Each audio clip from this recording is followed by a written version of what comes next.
Sean. Marco.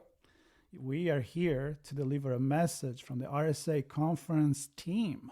It's an important message from our friends. RSAC Conference 2025, just around the corner, where insights drive action, solutions emerge, and community connections spark innovation. You'll be there. I'll be there. We invite everybody else to be there April 28th through May 1st. You can secure your spot at rsacconference.com/ITSPMAG25. That's ITSPMAG25. See you all there. I'll be there. See you there. Marco? You start? Sean? I'll start. I always start. It's never a secret. What's the secret is what I ask you or say to you. That I never know. You never know what that is. I have become very, very good at you have be, you know, you like do respond thinking really on my well. feet really quick. That's because right. of you. It's a little bit of improv. Yeah, forced by me. But after 15 years that we do this together, I don't want to say we read each other's mind, but I know where you're going. We have a feeling of what we're trying to do anyway. But not all the time. Not all the time. and we're not doing it now. So look at that. Even this is different. Yeah, absolutely. Yes. Everything is different. Well, but we're here, RSAC Conference. Exactly. And it's a good few days already, a few more coming. We knew it was going to be rooted in community, rooted in collaboration, rooted in knowledge. Didn't disappoint. No. We're going to talk more about that today with the ISACA team, specifically Jamie Norton. It's good to have you on. Good to see you. Good to be here. Yeah, it's a pleasure meeting you the other day. We had a good chat before the show. The work you and the team are doing, really good. It's important for the community, important for business, important for society, which is why Marco's on with us. Before we get into the membership of ISACA and the certifications and all the stuff that you do, maybe a few words about you, your role with ISACA, and why you're here this week. Let's talk about that too. Yeah, so I'm lucky enough to be on the board of directors for ISACA. We're a global not-for-profit representing digital trust, so audit, cybersecurity, governance, I've joined the board for the last since July last year, so still relatively early days for me. But I've been with ISACA, for more than 20 years now, and it's just a fantastic association, not for profit, just dedicated to helping people with their careers in these areas, in these professions. Yeah. Many people probably know ISACA for the events. Yes. But there's much more to it than just the events, which we'll talk about. But Marco, Well, it's obviously the theme of this event, and even when it wasn't the theme, it was still the theme, like community. Here's many voices, one community. ISACA is a big organization, chapters all over the world, so we can talk about the global community. We had Marion Dushim on. But I want to start with the skill gap, because I've been talking with Sean in this industry for about 12 years. I still hear the skill gap, and I don't know. I mean, has it changed something? Has it improved? And what are we doing to actually make it better, if we are?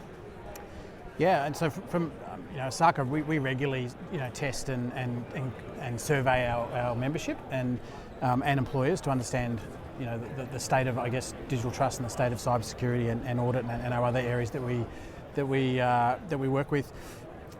The problem is getting worse. I think it's a combination of just not being enough cybersecurity professionals, but as we've found most recently, it's also that early stage career that we getting graduates and getting younger members into their early professions actually proving quite hard, and they're struggling a little bit to get those first roles and then their second role. So we've got this thing that we're developing around career journey. We really want to help our members with their career journey and what that looks like at each stage of their career, from early graduate all the way through to to seasoned veterans. So that really is a strong focus for us, and we at this point in time we've identified that there is definitely skills gap in that younger 2 to 3 year experience area, and we want to really help our membership to develop that through. So maybe a few things that I've noticed. One, there was a joke years ago that was entry level with 10 years experience, which was a pretty high barrier right there. So I'm assuming there is different way to enter into the industry now. I know that there is a diversity of backgrounds that are actually welcome in the industry. So maybe you want to talk a little bit about that side. Yeah, I mean, cyber and audit and assurance, they are very diverse industries. Increasingly, we actually value, diversity of thought, diversity of thinking. Not having everyone think the same way really contributes to that sort of breadth of our profession. So, and ISACA being a global entity, we have people from all walks of life, from all geographies in the world, and all cultural backgrounds. So we really celebrate that. But I think that getting more people into the profession, because we are seeing, there is going to be definitely a skills gap. We're seeing not enough cyber people, not enough auditors, not enough people in those governance areas coming into the profession. So there is a gap, and employers in particular, there's been a marked increase in employers asking us for those early stage career professionals. So it's that 2 to 3 year more technical discipline as well. We seem to find employers really value that ability to do some more technical roles or entry-level technical roles. So we want to focus in on with some of our new certifications on enabling that graduate to be able to pick up those skills and be able to. And it's also an industry where you never stop learning. Right. This is absolutely. So it's good to have a good head start to be able to put your hands on, but then you need to know that you got to keep building your resume, building your experience, and learning more. It's continuous learning all the way through, and I think that's why ISACA really has starting to focus around this career journeys idea. We want to be there every step of the way, but also help our members understand, what are the pathways, what are their options at different levels for training and for certification and for experience, and really help them be that partner throughout their career journey. Yeah, it's funny. I'm looking off to the side. I'm listening, but also looking off to the side. Somebody out in the hall there. It was the person that introduced me to ISACA. Oh, wow. Probably 15, 20 years ago, which is it's pretty cool. But I want to let's get down to brass tacks a bit here, because skills gap. You need to learn. You need to present yourself in a certain way as an employee. The employers, not enough people. We need to fill these roles. We define those roles in a certain way. They don't align often. So how do you view the alignment of what the skills are, how the employees gain them, how they demonstrate them, how they map to what the organizations are looking for? Yes, I think that critical context, I guess, ISACA, we're fortunate we have 185,000 members globally and 280 chapters, as we mentioned, and we use that data and those insights to understand both what our members are being asked for and what our employees of those members are looking for in the market. So we do some data-driven analysis, obviously, across that wealth of data, and at the moment, a lot of that data is coming back and telling us it's that early stage, more technical disciplines that are in demand, and it's an interesting time for us across many of our industries that we support, because at a macro level, the economy is not necessarily doing well in a number of jurisdictions across the globe, but cyber and audit and these other capabilities are definitely still very critical. So and growing, we're seeing growth in the demand for these jobs. So sometimes it's a bit of a two-speed sort of economy happening, but we're there to provide capability and support for those members that are at the coalface. And as you're talking, I'm thinking there's a point where it comes together in a certification, if I'm not mistaken, right? Where I actually want to talk about the CCOA, because I think that is a way to learn and demonstrate in a way that an employer can understand somebody did this and they can show that they are capable, or at least have an understanding. So talk to us about the CCOA and the work that's been done there. Yeah, so our brand new CCOA, the Certified Cyber Operations Analyst, is really based on a lot of work we've done with employees and with members around what's required, and as I said, that technical discipline and hands-on experience as well. So there's a real demand at particularly at that early stage career to have hands-on experience in those technical disciplines. So be able to walk into a SOC role, a SOC analyst role, or maybe a penetration test, or some of these other types of roles where you need that hands-on experience in those technical Right. disciplines to start you off. So that's where we've gathered that feedback, and so the CCOA is very much a certification for a new graduate or someone early, a couple of years into their professional life, and it's a certification that gives them and their employer, I guess, confidence that they have those entry-level skills to be able to work on a security operations center or Yep. as a tester or other technical. How is the dynamic of deciding? You guys sit down and say, "Hey, we need a new certification." Like, I mean, did you talk with employers and say, "Hey, are we lacking Yeah, what something drives here? them? Yeah. Something new in the industry?" Tell me a little bit about that. Yeah, it's normally our certifications across the board are very. We have a structured approach to developing those. It starts with really good data-driven analysis of the white space, I suppose, in the market and what employers and our membership are telling us. So that can be through surveys or direct outreach to employers and to members. So we do all of that and at scale because of ISACA's global scale. We do that across all of our geographies and get a really good sense of what's being asked for by the community and by our membership. So in this case, that's exactly what happened. And then from that point, we then also we have obviously a big staffing contingent in ISACA that works these, but we also embrace our membership to help us with the content for those certifications. So nothing's sort of done in isolation. It's all very much this community membership driven as well, and it's the same with our CISM and our CISA certifications, our two leading certifications. There is constant and regular membership oversight of those, and we harness the experts in our community to help us develop those. So what we end up with then is a very fit for purpose, very on point certification that meets those demand areas. And in the case of CCOE, the feedback was that employers wanted those hands-on skills as much as they wanted a sort of foundational expertise as well. Very good. And I assume the geographic location, the data are a little bit different depending where you collect them. Does it affect in the way that you actually structure the certification itself? We certainly take that into consideration in terms of the data, but you're right. There's certain geographies will have slightly different macroeconomics, and where I'm from in Australia, for instance, we're still reasonably strong as an economy, but we're in a bit of a cautious time.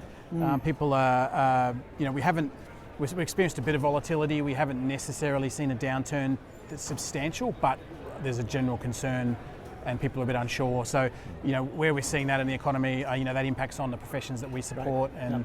And impacts on employers and what they're looking for, and I think that maybe talks to this desire around more early stage career and bringing people into the profession, because employers are looking to move down that path, perhaps rather than keep filling out the senior ranks, which is something we definitely saw come through in our surveying, that right. There's more of a desire for younger or for less experienced talent come through. Yep. Can you speak to the value of membership and the value of community beyond the training and the certification?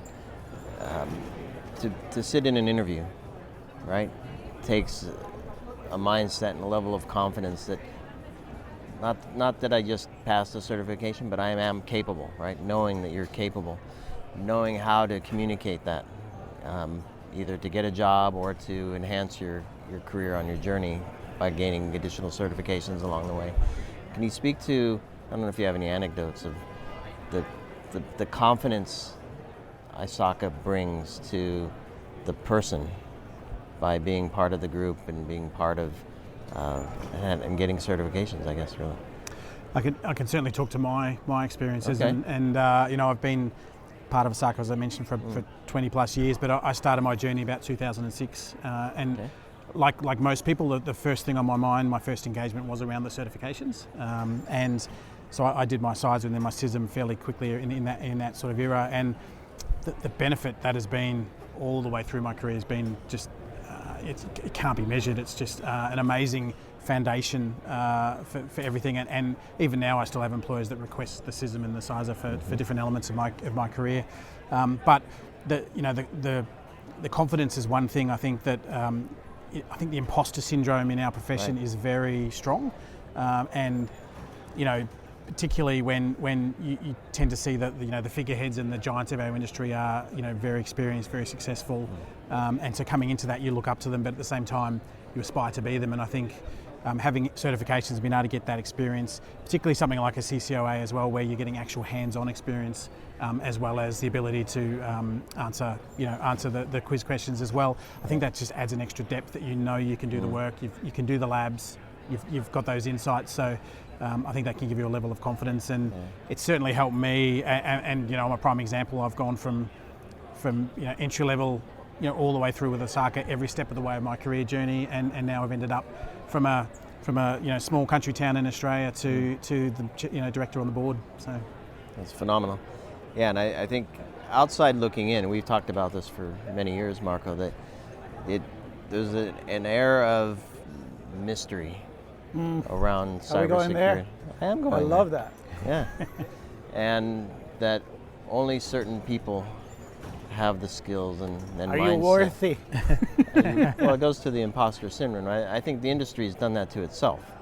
And I love hearing these stories where people can actually get the skills, get the experience, demonstrate it, and be part of it. And it's not a mystery. It's not magic. And then there is the business perspective, right? Right. Like the other angle, where I'm sure, and you can talk more about that, you have a little bit more peace of mind knowing that somebody comes in already with the right basis, the right knowledge, and then of course you can grow into what the specific of the business requires. But also I think to know that there is this support as you go. Something new happen, new threats, new business scenarios. AI. AI. All right, let's go in AI too. And knowing that there is someone that is preparing the new generation that come on, I guess. Can you speak for that? Yeah, I mean, there's definitely a certain elegance at a certain stage of your career, and with the foundation that you get from ISACA certifications, where you start to back yourself in that you actually do know this stuff. And having been fortunate to work as a CISO in some very large organisations, I've firsthand experienced staff who are even mid-career staff who tell me that they're either not real cyber people or they're not technical and they can't do these certain things, and they kind of shut themselves off because we have this persona that as a cyber person, maybe it's the Hollywood persona, it's like we're hackers, or we have these massive technical skills and we're huge brains basically, and that's what we do, and we wear hoodies. So I think the ISACA element has really helped with that foundation of that not everyone has that persona. There's certainly that is a persona, and there's value in those skill sets as well, but there's a whole governance piece, a risk piece, an assurance piece that is absolutely critical, and it's the language of the board too. So as you become more senior, you can let go of some of the technical skills, but you cannot let go of the risk skills. So that's an absolute foundational key to success in my view. Yeah, I'm so glad you went there. And we'll, I think that's a good closing point, because I think we are. We got a couple minutes more. Do we have? Okay. Yeah, let's talk about movies, like hackers movies. Well, no, I can see that. I mean, the representation is like somebody just brilliantly resolve a little like a riddle or something in a code in like 2 minutes, and I'm sure there are those people, and we need those geniuses. We do. But we need a lot of people that grow in the let's close with this then. Let's close with this, and we'll give you the final word. What's on the horizon for ISACA? And maybe a call to action for folks watching, either on their own journey, helping others on their journey, hiring people on their journey. Final message to folks. There is so much going on right now in terms of what's on the horizon. We've just released a survey results around quantum and post-quantum cryptography. So the messaging there, or the call to action, is start looking at that now and start thinking about that today. We've got some AI certifications coming down the track as well, which are also very nice and very much at the right time for AI's evolution around audit and around security of that technology set. We have some career journey stuff we're working on as well. So I think that's going to be a fundamental game changer around really looking back to our membership. I mean, at the end of the day, we're a membership organisation, and everything we do is about members and for members. So, whether that be helping them with their education and certifications, or just helping them broadly across their careers. So we're really focusing in on that, and I think that will be a game changer. Once that's released as well. So we have lots happening. Yes, sounds like it. I think at the end of the day, if you're not an ISACA member, there's almost certainly a local chapter that you could go along, and most of them you can head along, for nothing and see what it's all about, and then look at certifications and let's help everyone across the globe sort of get into the profession they want and succeed. Yep, rising tide rises all boats. That's it. And, Well, I think it tells a lot about the society is evolving, technology. We're afraid that certain jobs are going away, obviously with AI, if we want to go there, but also other opportunities come. So it's good to have an organization that stays there and it keeps the training going and evolving with time. We've all got to adapt, don't we? And ISACA will adapt as well as AI keeps moving and changing, and new things come in and out. So absolutely, it's all about changing and moving with the opportunities. Right? Awesome. I want to say we are also organizing a webinar with the team, so we'll be announcing that. So stay tuned to itspmagazine.com/webinars, and please do sign up and participate, because it's another chance for the community to engage and express what they want, and employers as well.